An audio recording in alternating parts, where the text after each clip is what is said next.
Shalom. Aujourd'hui, encore, je sais pas ce qui se passe, mais à chaque fois que je dois faire un message par rapport au texte du jour du mercredi, euh, c'est un message qui invite à la miséricorde divine. Et aujourd'hui encore, le Seigneur nous rappelle à quel point il est miséricordieux. Et pas seulement pour les personnes qu'il a appelées, mais pour toute personne qui fait le pas pour revenir de sa conduite mauvaise. Et en ce temps de carême, temps de pénitence, le Seigneur nous invite à méditer le livre de Jonas. Jonas était assis quelque part là-bas et le Seigneur lui a dit, va à Ninive, la grande ville païenne. Le texte précise grande ville païenne. Et dit aux habitants, voilà ce que le Seigneur veut faire parce qu'il a irrité contre leur conduite. Et sur la prédication de Jonas, le peuple s'humilie devant la face de Dieu. Et le grand roi de Ninive, la grande ville païenne lui-même, s'humilie devant Dieu. Et il se dit peut-être que le Seigneur reviendra, se repentira du mal qu'il a prévu de nous faire. Et effectivement, leur démarche touche le cœur de Dieu et le Seigneur se répand de ce qu'il avait prévu faire.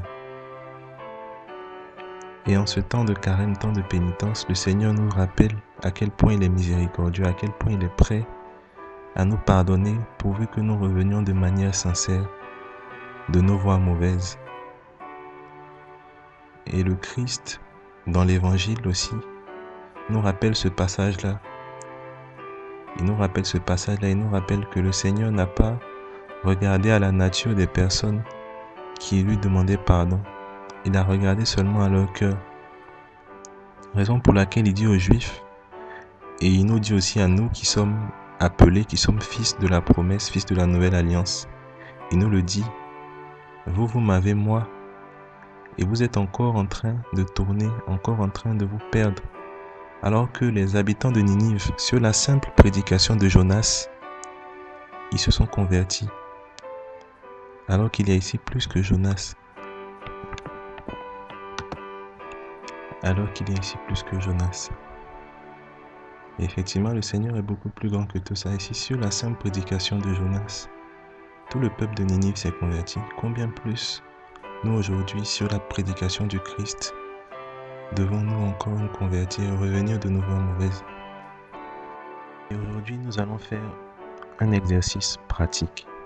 Sûrement que tu m'écoutes et tu te demandes comment, de manière concrète, s'humilier devant le Seigneur, sachant qu'aujourd'hui, il n'est plus question de se couvrir de cendres, de se mettre un sac sur la tête ou de se balader avec un cilice, un caleçon dans les rues, comme c'était le cas par le passé.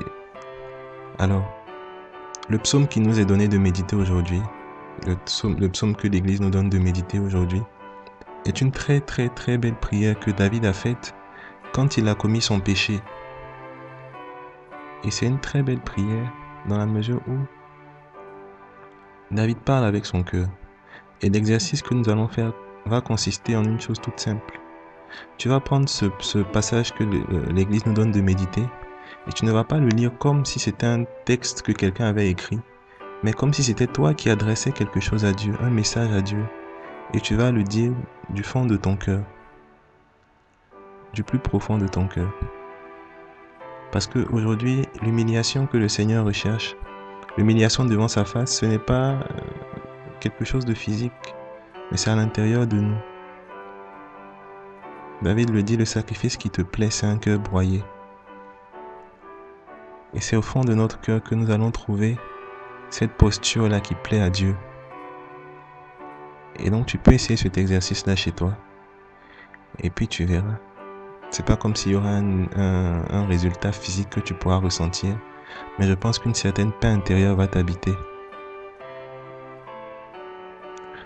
Donc en ce temps de carême, temps de pénitence, n'oublions pas que le plus important, c'est cela, c'est obtenir la faveur de Dieu en obtenant d'abord son pardon. Temps de pénitence, temps de pardon, temps de conversion surtout. Parce qu'après avoir demandé pardon, il s'agit maintenant de changer de mode de vivre différemment de ce qu'on avait l'habitude de faire.